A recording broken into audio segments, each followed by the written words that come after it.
ዳሪዎች ድርሰት አንቷን ጆብ ትርጉም አብርሃም ረታ አግቢዎችና ዳሪዎች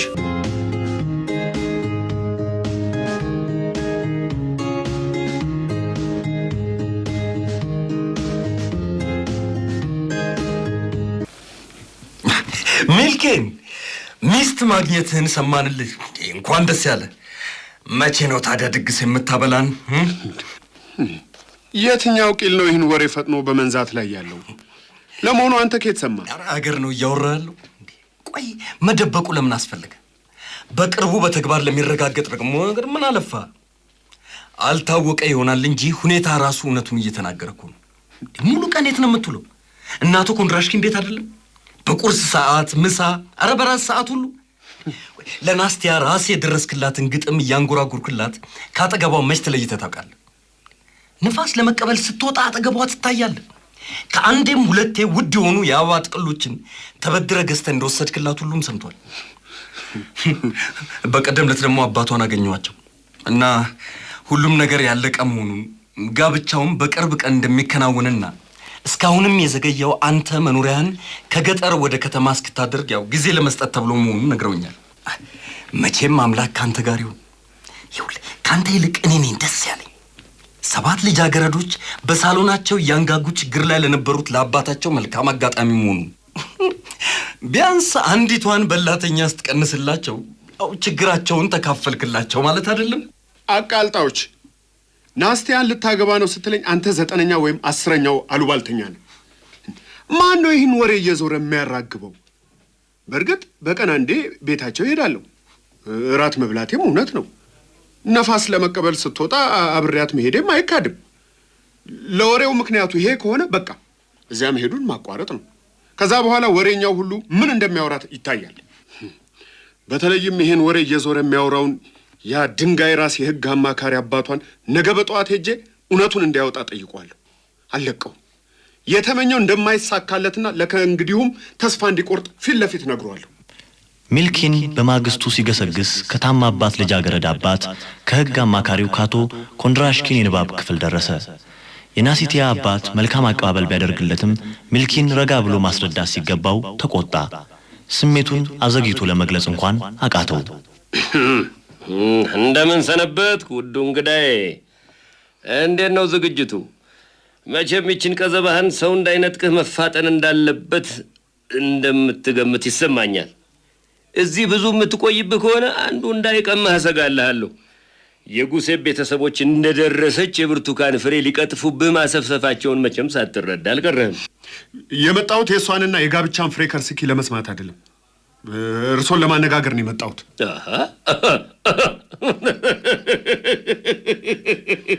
እንዴ ምንድነው ያስቆጣ ለኔ መንገር የፈለከውስ ጉዳይ ምንድነው በጆሮ ግንድ ስር ላብ እየወረደ ነው ምናልባት ልታናግረኝ የፈለከው የጋብቻውን ጊዜ ለማራዘም እንዳይሆን ሰግቻለሁ እሱን እንኳን ይርሱትና በአክብሮት ማቀርብሎትን በአክብሮት እንዲመለከቱልኝ ይፈልጋለሁ በነገው ቀን ወደ ሀገሬ ስለሚሄድ ደህና ይሰንብቱ ለማለት ነው እንዴት ሆኖ ነገ ይሄዳለሁ ማለት ምን ማለት ነው ነገ ይሄዳለሁ ማለት ነው ስላደረጉልኝ ትብብርና መስተንግዶ ላመሰግኖት ይፍቀዱልኝ ወጣት ልጆቹ ሁሉም ቆንጆና ውቦች ናቸው ከነሱ ጋር ያሳለፍኩትን ጊዜ ለራሳው አልችልም የለም ይቅርታ የምትለው ግልጽ አይደለም በርግጥ ማንንም ሰው ቢሆን ወደ ወደደበት ስፍራ መሄድ መብቱ ነው ግን የጀመርከው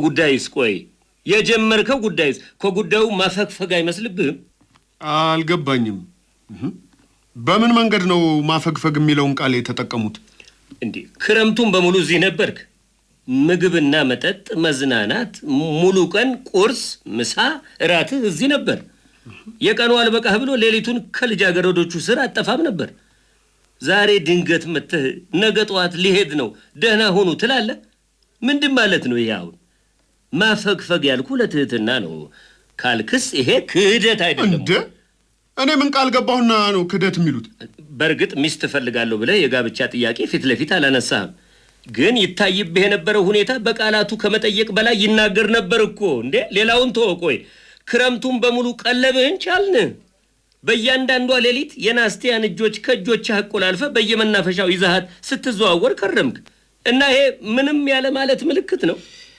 እንግዳ ከገበታቸው ሲቀርብ የሚመገበውን በቀጥታ ማቅረብ ያለባቸው የሆቴል አስተናጋጆች ብቻ ይመስሉኛል። የከረምከውና ስትቀለብ የቆየህበት ቤት ሆቴል እንዳልሆነና እኔም ሆንኩ ልጆቼ አሳላፊዎች እንዳልሆነን ልቦና ያውቀዋል። ከዚህ ሁሉ አጋድመ ብታርደኝ ይሻለኛል። እንዴት የዚህን አይነቱን የግፍ ንግግር ቀጥታ የኔው የራሴው ጆሮ እንዲሰማ ታደርጋለህ አንተ? እሺ ልጄስ ምን አደረገች? ቆይ ልብስህን ባጠበች፣ እንቅልፏን ትታ ባንሸራሸረች። በአንተ የተነሳ ከጉሴቭ ቤተሰብ በመቀሯረጧ ነው አንተ ክህደት የምትፈጽምባት? አናስታሲያ ክሪሎቭና ናታሲያን እጅግ በጣም አከብራታለሁ።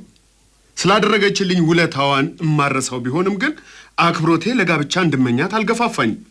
ከእሷ ጋርም ባደረግናቸው ውይይቶች በሁለታችንም በኩል አንድም ቀን የጋብቻ ወሬ አንስተን አናውቅም።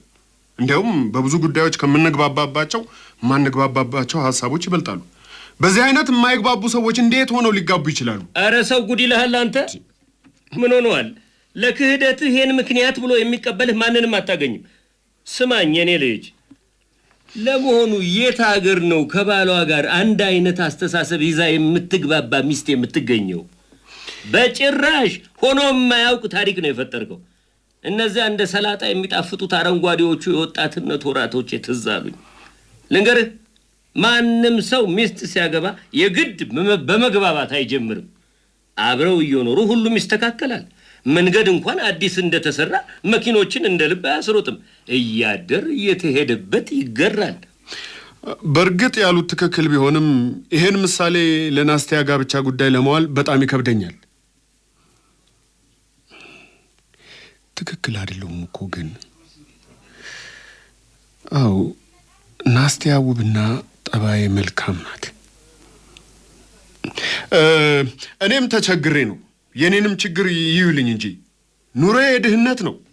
አምላክ ምስጋና ይግባውና ምን ጎደለብህ? ደሞዝ አለ። እስከዚህም እግዚአብሔርን ማማረር አይገባም። ጠጪ ነኝ። በየቀኑ ጠጣለሁ። ደሞዜ ለምን ትበቃና ነው? እንግዲህ ይሄው እኛ ዘንድ ከመጣህ ጀምሮ ስትጠጣ አይቼ አላውቅም። ብትጠጣም የሚያስገርም አይደለም። ወጣቶኜ ራሴ እንኳን በጠርሙስ በቦቴ ቢቀርብልኝ እንኳን የሚጨልጥ ነበር። የናስቲያን እናት ከማግባት ግን አላገደኝም። ሆነም ቀረም ጠጪ ነኝ ብትለኝ አላምንህም። መልክህን አይቶ ማንም ሊፈርድ ይችላል።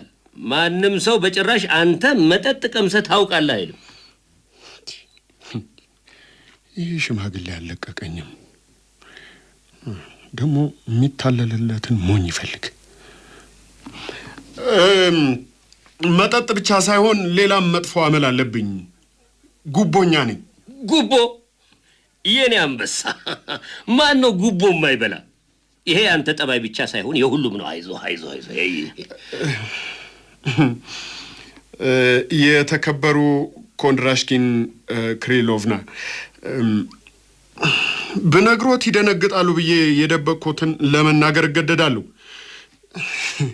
ሚስት ለማግባት የማያስችለኝ አንድ ችግር አለ። እምነት በማጉደል ክስ ተመስርቶብኝ ውሳኔ በመጠባበቅ ላይ ነኝ። ምን ክስ? ክስ ላይ ነኝ አልክ? በእርግጥ እምነት አጉድለሃል? አዎ 144,000 ሩብል። እንዲህ ከባድ የእምነት ማጉደል ነው ይሄ። እንዲያውም የዚህ አይነቱ ከፍተኛ ዕዳ ቅጣቱ የትየለሌ ነው። ከተፈረደብህ ወደ ሳይቤሪያ ነው ከከባድ ስራ ጋር የምትጋዘው። ይሄ የታወቀ ነው። አይ ይሄስ አስቸጋሪ ነው። አምላክ ይርዳህ እንጂ ምን ይባላል እንግዲህ። እሺ በሉ እንግዲህ ልሂድ። ቆይ የለም ቆይ።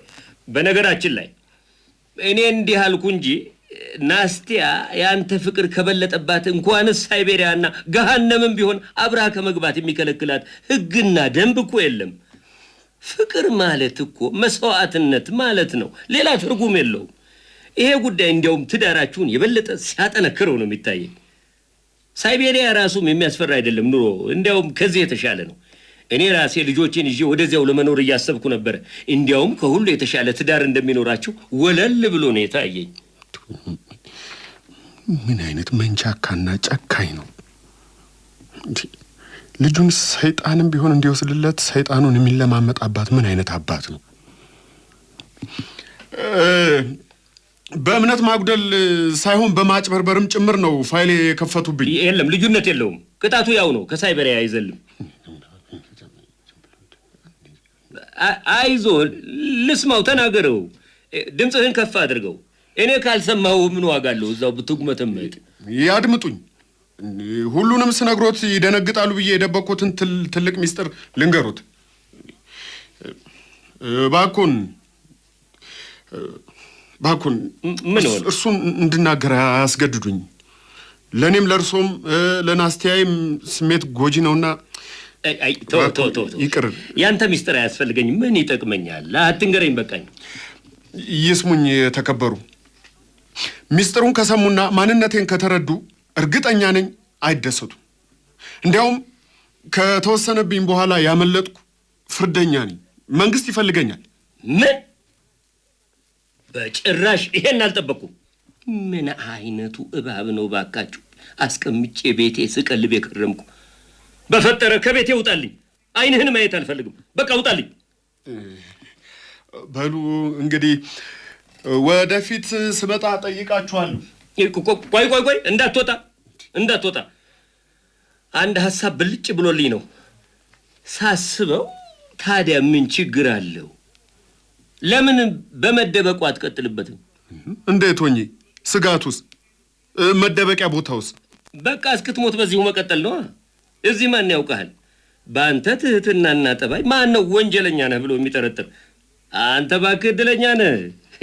እግዚአብሔር ስለሚወድ ይሄን የመሰለ ጠባይ ሰጥቶሃል። በአንተ ጠባይ ላይ የናስቲያ ጥንካሬ ሲደመርበት እስከ ዕድሜ ልክህ እንደፈለገ መኖር ትችላለህ። ወይ ጣጣ!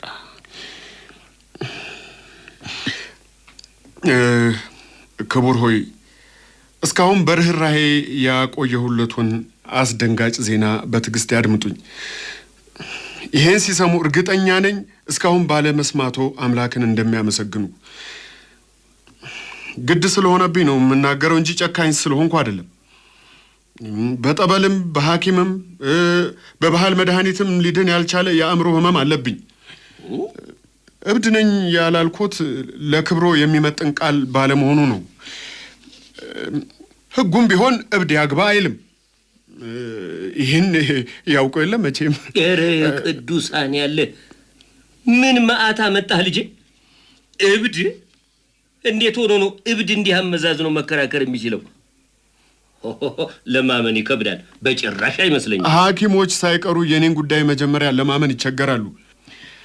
ጥቂቶቹ የአእምሮ ህመምተኞች አንዳንድ ቃላትን በመንተፋተፍ በመናገራቸው ከሌሎቹ ይለዩ እንጂ ብዙዎቹ ግን ከጤነኛው ዜጋ እምብዛም እንደማይለዩ እርሶም ያውቁታል። የለም ተው እንዴ! እረፍተው ተው እኮ አልኩህ።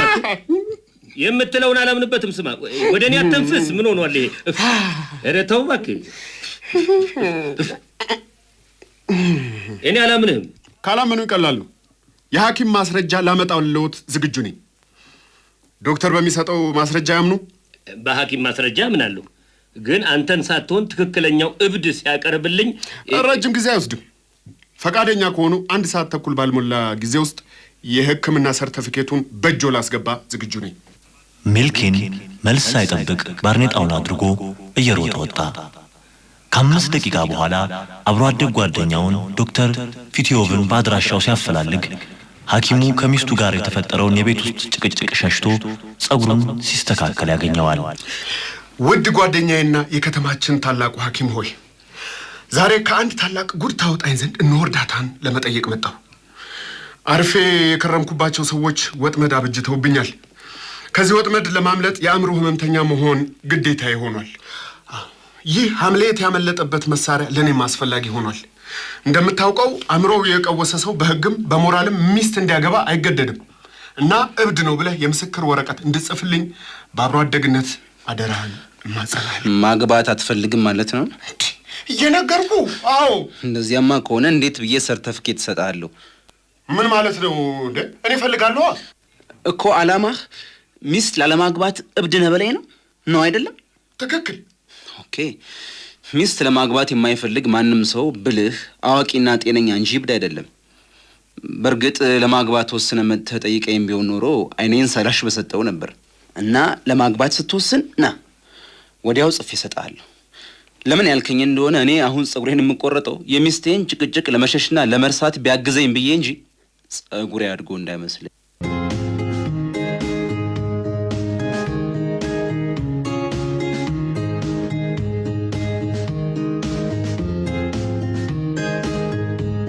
አግቢዎችና ዳሪዎች ድርሰት አንቷን ጆብ ትርጉም አብርሃም ረታ። አግቢዎችና ዳሪዎች